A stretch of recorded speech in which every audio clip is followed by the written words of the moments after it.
어제 하루 신규 확진자 모두 84명으로 다시 두 자릿수가 됐습니다. 하지만은 조금 전에 전해드린 것처럼 부산의 요양병원에서 50명이 넘는 집단 감염이 발생해서 긴장감이 더해지고 있습니다. 네, 방역 당국은 최근에 몸이 조금이라도 이상하거나 의심 증상이 있다면 신속하게 검사를 받아달라고 강조했는데요. 자세한 코로나19 상황 전문가와 함께 살펴보겠습니다. 유재복 해설위원 그리고 천안미 이대목동병원 호흡기내과 교수 두 분 나와 있습니다. 안녕하십니까? 안녕하세요. 자, 어제 하루 신규 확진자는 뭐 좀 줄어들긴 했는데 네. 부산 요양병원에서 대규모 집단 감염이 일어났네요. 그렇습니다. 이곳도 또 만덕동입니다. 그러니까 지난 9월 이후에 이 부산의 북구 만덕동에서 확진 환자가 수십 명이 나왔습니다. 예. 뭐 예를 들자면 북구의 그린코아 목욕탕이라는 곳에서 한 10여 명이 나왔고, 그다음에 이제 뭐 수영장, 그다음에 식당 이런 곳에서 많이 나와서 이곳은 부산의 다른 지역과는 달리 동단인데 사회적 거리두기 2단계가 2주간 연장된 지역입니다. 아, 그래요? 그래서 지난 11일에 끝나긴 했지만 네. 그전 2주 동안 이 만덕동 일원의 공원이 전부 폐쇄가 되고, 그다음에 음식점 방역 수칙 뭐 의무화 명령도 내려지고, 그 사회적 거리두기가 이제 철저하게 지켜졌던 곳인데요. 이곳에서 다시 그 요양병원에서 52명이 한꺼번에 나온 거죠. 네. 햇드락 요양병원이라는 곳인데요. 50대 간호조무사가 확진을 어제 받아서 어제 그 환자하고 그 직원들 한 260명 검사를 했더니 52명이 나온 거죠. 네. 환자가 42명, 직원이 10명 이렇게 나왔는데 지금 지금 뭐 오늘 새벽에 그 확진 판정이 나왔기 네네. 때문에 네. 오늘 확진자 수에는 반영이 되지 않았고요. 내일 아마 반영될 것으로 보이는데 예. 거의 대부분의 환자가 오랫동안 입원을 하 계신 고령층 기저질환자가 많다고 합니다. 예. 그래서 상당히 위험한 상태이고, 그다음에 이 정도 확진 판정이 나왔다는 것은, 그러니까 260명 가운데 50명이 한 번에 나왔다는 것은 이미 이제 광범위하게 퍼져 있을 가능성이 있기 때문에 네네. 이 전체 병원은 다 이제 그 격리가 됐죠. 예. 네. 동일 집단 격리라고 해서 이제 그 격리가 된 그런 상태입니다. 예. 그러니까 지금 오늘 새벽에 이제 확진자들이 결과를 받았기 때문에 네. 아직까지 뭐 이게 동선이라든지 확인 어떻게 감염이 됐는지 이걸 확인하기는 좀 시간이 뭐 이르겠군요. 요양병원이 대체적인 특징은 예. 일단 그 입원하신 분들이 상당히 오랜 기간 동안 입원해 계셨을 가능성이 있고요. 네네. 그다음에 그 대부분 연세가 많으시거나 기저질환을 갖고 계신 분들이 많습니다. 되게 요양병원은 그래서 치명률이 상당히 높습니다. 네. 뭐 청도 대남병원을 예를 들어도 금방 알 수 있는 것처럼, 그리고 그 요양병원 입원 환자들은 대부분 그 누군가가 아주 밀접한 접촉하에서 관리를 해드려야 되거든요. 네. 네. 뭐 식사를 하시거나 옷을 갈아입거나 뭐 대소변도 마찬가지이기 때문에 이 전파도 상당히 용이합니다. 그러니까 같은 병원 안에서 전파가 굉장히 용이하기 때문에 이렇게 집단 감염의 양상을 좀 띠는 그런 특징을 가지고 있습니다. 그러니까 최초에 걸린 간호조무사의 그 감염 경로는 아직까지 전해진 건 없는 지금 그 건가요? 간호조무사가 어제 확진 판정을 받았을 예. 뿐이지 누가 지표 환자인지는 아직 그렇죠. 모르죠. 그렇죠. 예. 예. 그러니까 어떤 경로로 어떻게 됐는지는 아직은 나오지 않은 상태. 네네. 네. 지금 뭐 말씀하신 것처럼 오늘 뭐 84명의 추가 확진자 가운데 이제 이 부산 만덕동의 요양병원에 50명 넘는 확진자 수는 포함이 안 돼서 내일은 아마 이제 100명이 넘어갈 것 같은데 말이죠. 지금의 모습이라면 그렇게 되겠죠. 네. 근데 이제 국내 발생도 그렇지만은 해외 유입도 적지 않게 늘어났어요. 30명대가 됐습니다. 네, 오늘은 그 31명이 나왔는데요. 그래서 그 나라별로 찾아보니까 미국에서 온 환자가 13명 정도 됩니다. 그리고 나머지는 대개 서너 명 단위로 꽤 많은 나라에서 나왔거든요. 네. 그래서 미국에서 온 13명은 어떤 그 성격을 가지고 있는지는 아직 뭐 특별히 밝혀진 건 없고요. 제가 네. 이제 찾아봤는데 특별하게 나온 건 없습니다. 네. 조금 시간이 있어야 될 것 같고요. 어제는 이제 부산에 그 입항한 러시아 선박에서 그 선원들이 집단으로 감염이 나왔죠. 예. 그리고 이제 그 전에는 또 그 네팔인 확진자, 그 네팔에서 43명이 들어왔는데 어제 추가 그 확진 판정을 받아서 15명까지 늘었습니다. 이 사람들도 네팔은 사실 우리나라에 들어오는 그 위험 6개 나라가 아니기 때문에 네. 그 음성 확인서를 의무적으로 제출할 필요는 없거든요. 그런데 예. 사람들이 입국 절차가 간편하다는 이유, 그리고 입국이 쉽다는 이유로 외국에서 들어오는 입국자들이 대부분 이 입국 확인서, 음성 확인서를 휴대하고 오고 제출을 다 합니다. 네. 이 네팔인들도 의무는 아니지만 다 제출을 했거든요.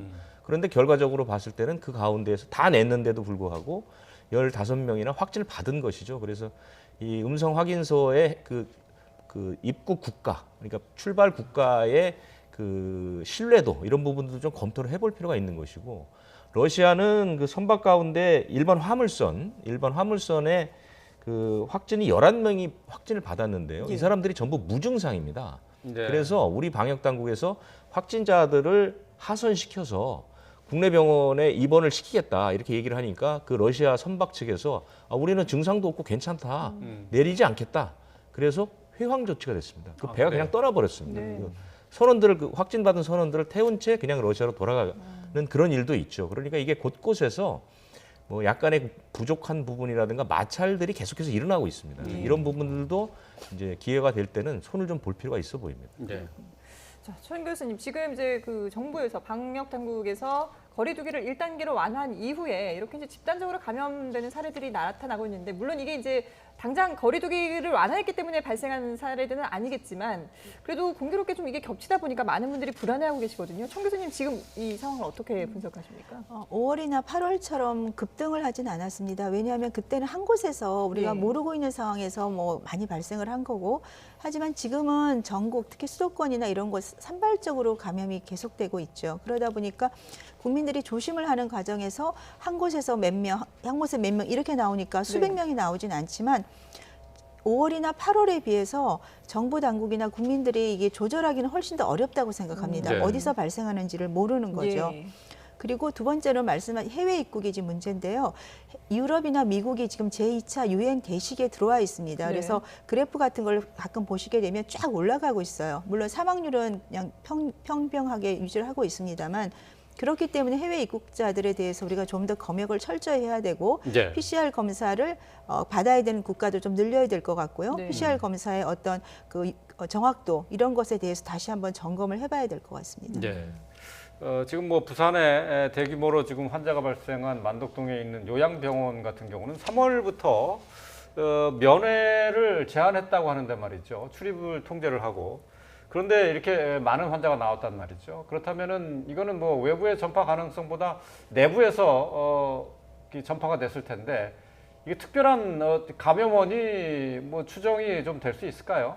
먼저 검사를 해봐야 되겠지만 그쪽에서 만덕동에 주로 많은 환자들이 있었어요. 네. 그럼 그분들이 오고 가면서 분명히 접촉을 했을 겁니다. 네. 외부에서 들어오는 물품을 배달하는 분도 계실 거고, 조무사라든지 간병인들, 그분들이 무증상이나 아주 경증 감염이 돼서 들어와서 요양병원에서 감염을 시킨 거죠. 근데 요양병원은 특성상 무증상 감염자가 대단히 많습니다. 외국 보고는 80% 이상이 진단을 하는 시기에 무증상으로 감염이 발견이 되거든요. 네. 이번에도 그런 사례라고 말씀을 드리고, 그래서 수도권이나 이런 곳은 저희가 정기적으로 요양원, 요양병원은 전수검사를 꼭 해보는 게 필요하다. 왜냐하면 우리가 무증상 감염을 가려낼 수가 없으세요. 예. 증상 표현을 못하기 때문에 이 부산의 사례뿐 아니라 저는 수도권에서 꼭 이 검사를 정기적으로 하는 게 필요하다고 생각합니다. 그러니까 요양병원 같은 경우는 이제 외출이나 면회가 일단은 이제 엄격하게 통제되고 있잖아요.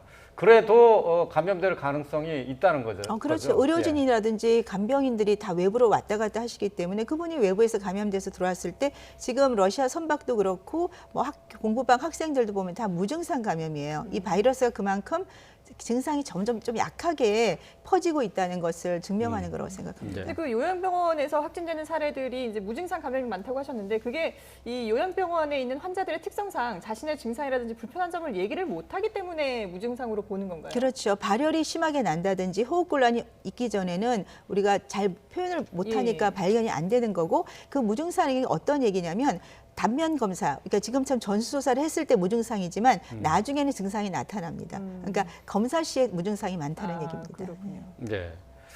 뭐 앞서서 뭐 저희가 기사를 통해서 전해드렸습니다만, 정세균 총리 같은 경우는 지금 아슬아슬한 상황이다라고 얘기를 했거든요. 네. 그러니까 좀 무증상 얘기도 말씀을 하셨는데, 지금 뭐 이 무증상 환자들이 많다 보니까 아무래도 전파가 모르는 사이에 부지부식간에 이루어질 가능성이 그만큼 높은 거잖아요.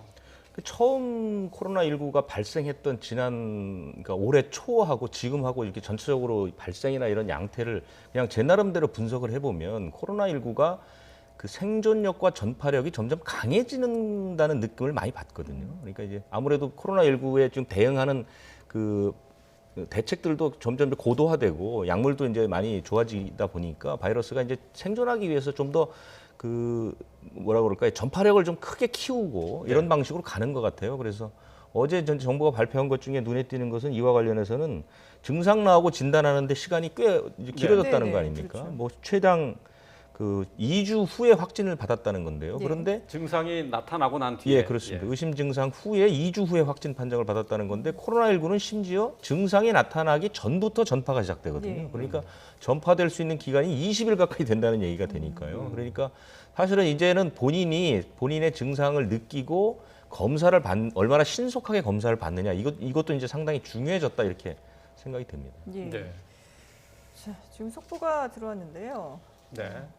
자, 부산의 만덕동에 있는 요양병원에서 코로나19 확진 환자가 52명이 발생을 했는데 말이죠. 이 가운데 사망자가 나왔다는 소식입니다. 자, 이 환자 같은 경우는 사망 후에 확진 판정을 받은 것으로 보입니다. 예, 아무래도 요양병원이다 보니까 이 고령층 환자들이 많을 수밖에 없고 이 코로나19가 집단으로 이렇게 감염된 상황인데 거기서 바로 환자 한 명이 사망했다는 소식이 조금 전에 들어와 있습니다. 네. 자, 요양병원에 계신 분들 아무래도 좀 건강 상태가 뭐 정상적인 분들하고는 조금 건강이 안 좋기 때문에 지금 요양병원에 가 있는 것 아니겠습니까? 그렇기 때문에 건강 관리가 그만큼 더 쉽지 않을 텐데 지금 뭐 사망 환자가 나온 경우는 지금 사망 후에 코로나19 검사를 해서 확진이 된 것으로 이렇게 나와 있네요. 네, 맞습니다.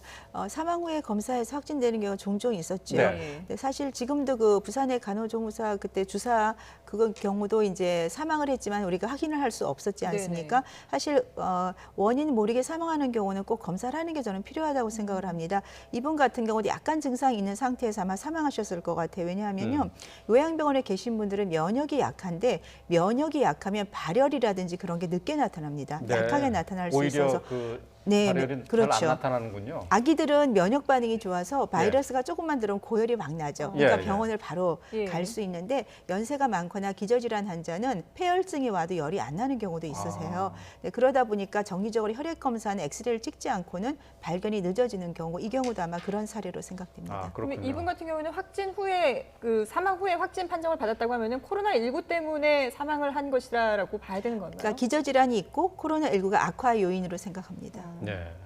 그러니까 이 발열 현상을 이제 코로나19의 증상 가운데 하나로 보는데 이제 발열 현상 자체가 이게 면역 반응이군요. 그러니까. 네, 그렇습니다. 예. 자, 부산 햇드락 요양병원에서 집단 감염이 일어났는데요. 지금 뭐 52명의 확진 환자가 있습니다만은 그 가운데 한 분은 사망 뒤에 확진 판정을 받은 분이라고 합니다. 자, 저희가 이제 이 증상이 나타나고 난 뒤에 일주일에서 뭐 길게는 뭐 열흘 이상까지 이 나중에 확진 판정을 받는 경우가 있다고 얘기를 드렸는데 말이죠. 그러니까 이 증상이 있어도 뭐 보통 감기 기운으로 생각하거나 아니면은 뭐 2, 3일 정도 일단은 뭐 약을 먹고 상태를 살펴봐라 이런 지침도 있잖아요. 이것 때문에 늦어지는 건 아닙니까? 네, 초반에는 이제 증상이 있으면 좀 집에서 2, 3일 지켜보고 가라. 그런데 지금처럼 가을, 겨울에 환절기 독감이 같이 있는 경우는 조금 얘기가 좀 달라질 것 같습니다. 그래요? 왜냐하면 코로나19로 해서 발열을 하게 되면 우선 선별진료소를 먼저 가셔서 검사를 받아야 그 다음날 결과를 받으실 수가 있어요. 그러면 하루가 늦어지거든요. 그런데 2, 3일 집에서 대기하고 있다 고열이 3일 났어요. 그다음에 선별진료소로 가서 검사하면 4일. 그 사이에 코로나19는 폐렴으로 급속도로 진행을 할 수가 있기 때문에 지금 같은 시기에는 발열이 나면 바로 선별진료소 가서 코로나19가 아닌지 확인을 하고 그다음에 외래 진료를 받아야지만 정확한 진단과 치료를 받을 수 있다고 생각합니다. 그러다 보니까 이제 방역 당국에서도 몸이 조금이라도 이상하면은 빨리 가서 검사를 받아달라고 당부를 했는데요. 권준욱 부본부장의 얘기 들어보시죠.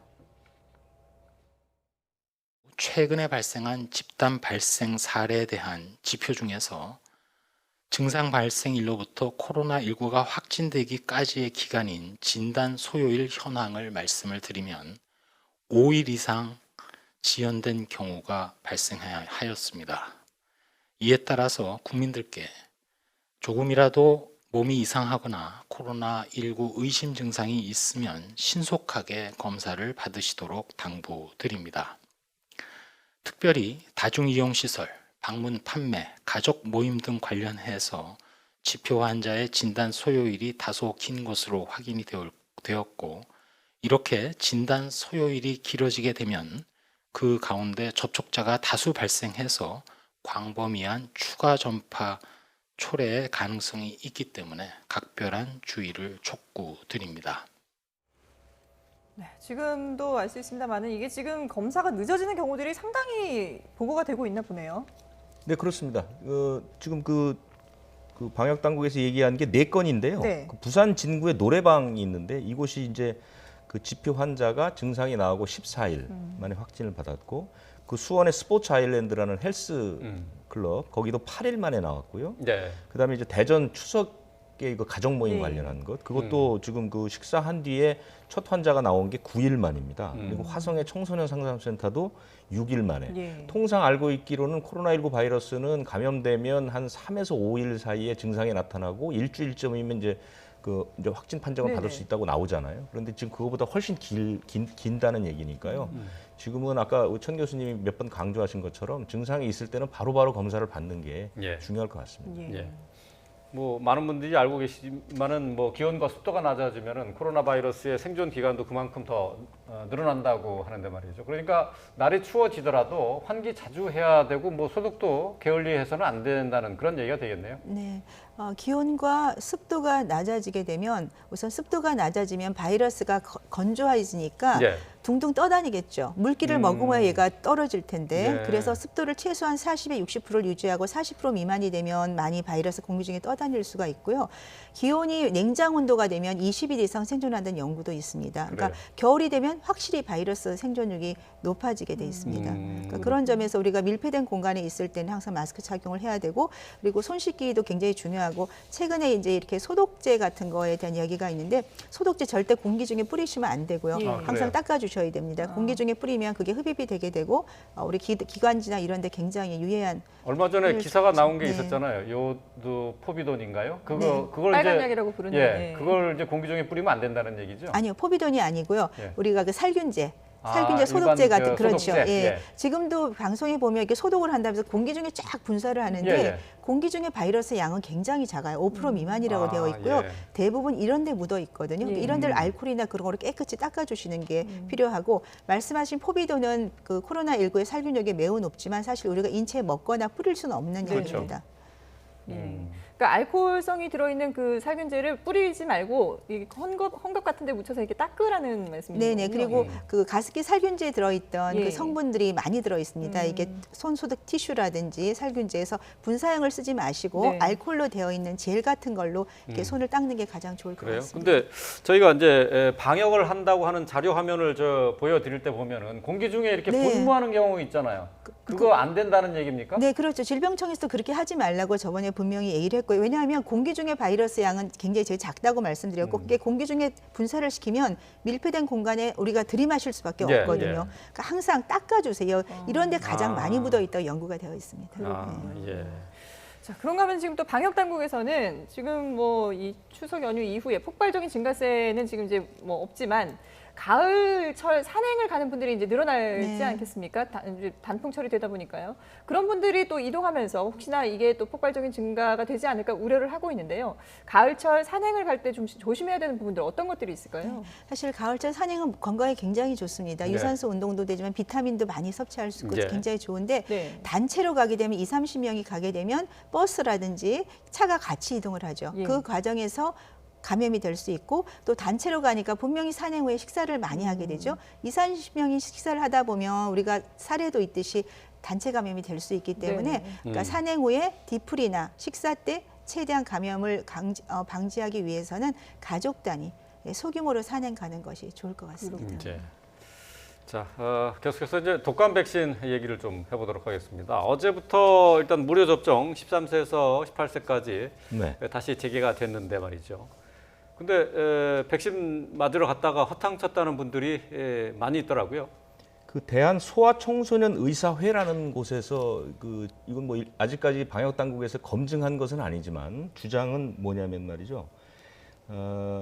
지금 거의 모든 소아과 병원에 백신이 없다. 그래서 지금 그래요? 12살 아래의 그 무료 접종이 사실상 거의 중단됐다라는 거거든요. 예. 실제로 그 제보를 하시는 분들 보면 아주 어린아이 백신이 없다는 그 제보가 많습니다. 지금 그 이분들의 주장은 뭐냐면 현재 18세 이하 청소년 접종은 정상적으로 된다고 합니다. 네. 그런데 6개월에서 12세 이하 어린이만 지금 부족하다는 거거든요. 이제 그게 그 원인이 뭐냐면 이분들의 주장에 따르면 유통 경로가 다르다는 거죠. 그러니까 13살에서 18살 청소년이 맞는 그 물량은 신성약품이라는 곳에서 이제 도매 업체에서 다 일괄적으로 쫙 배송을 했잖아요. 네. 그러니까 물량이 이제 없질 않는 건데 6개월부터 12살 이하 어린이나 임산부는 병원이 제조사나 도매상으로부터 직접 구매를 합니다. 그래서 미리 주사를 놔주고 그 비용을 보건소에 청구하는 방식이거든요. 네.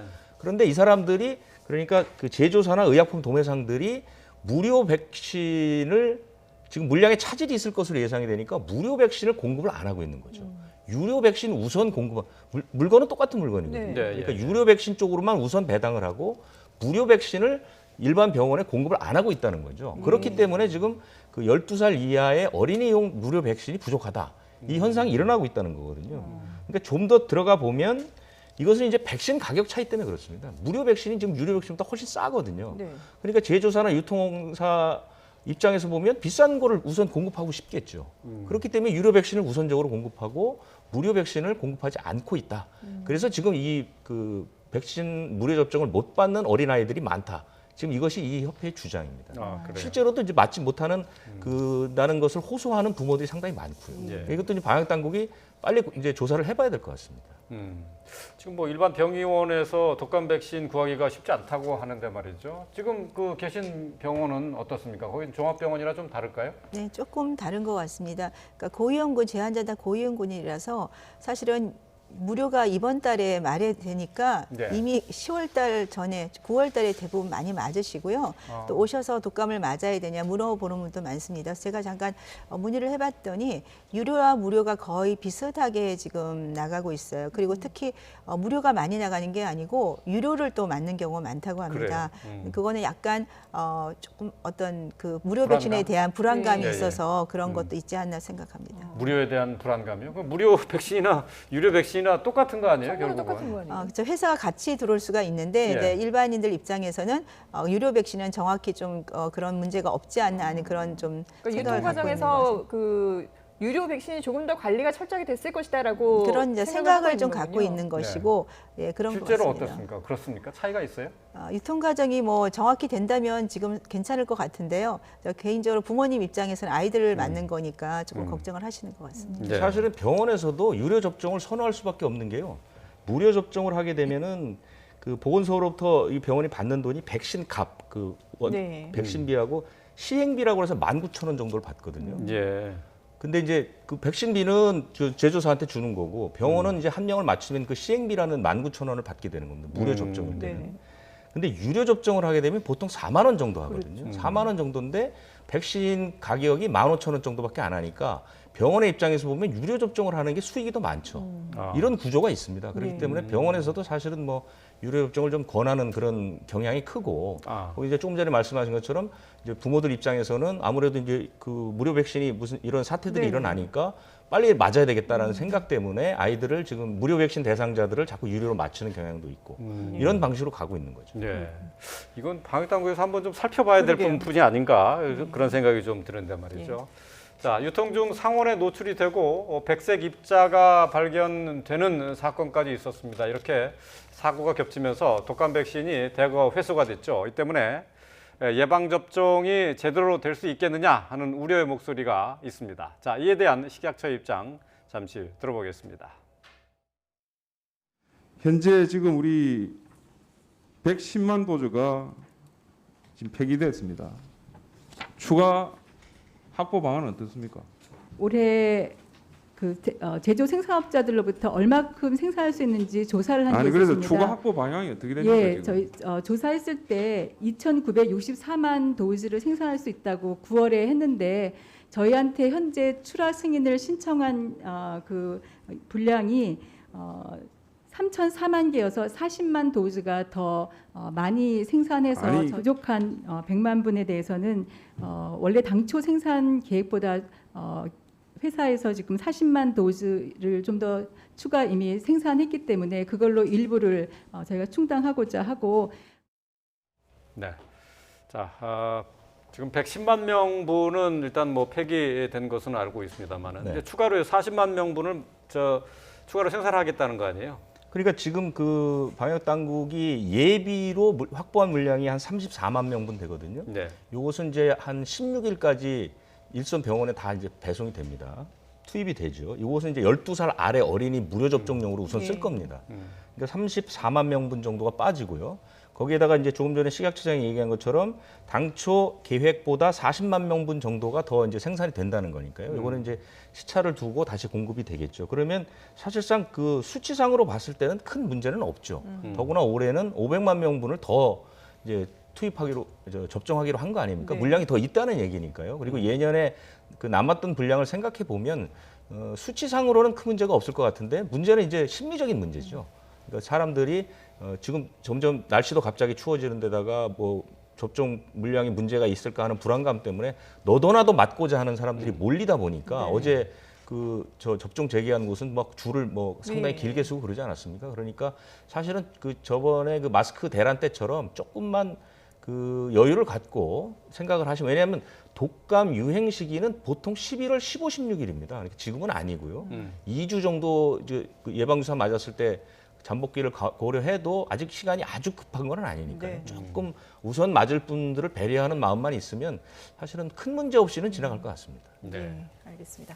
네, 지금까지 유재복 해설위원 그리고 천은미 이대목동병원 호흡기내과 교수와 함께했습니다. 두 분 말씀 잘 들었습니다.